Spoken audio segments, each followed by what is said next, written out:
Hair transplant क्या है? आइए जानते हैं 1 मिनट में। मैं हूं डॉक्टर मोहम्मद खावर नज़ीर, बॉस्टन एस्थेटिक्स से।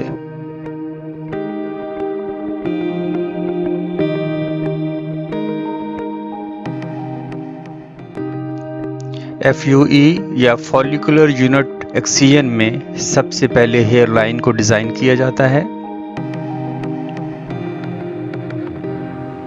फिर लोकल एनेस्थीसिया दिया जाता है, फिर टुमिसेंट एनेस्थीसिया दिया जाता है, उसके बाद माइक्रोपंक्च के ज़रिए हार्वेस्टिंग की जाती है, ग्राफ्ट्स को एक्सट्रैक्ट किया जाता है, फिर हेयर साइट्स या स्लिट्स बनाई जाती हैं,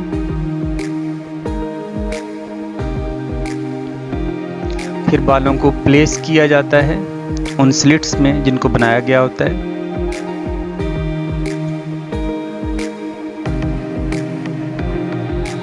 और ये फाइनल पिक्चर है हेयर ट्रांसप्लांट के बाद।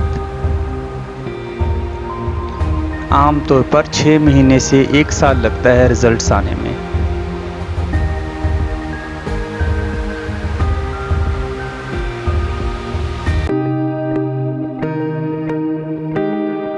शुक्रिया।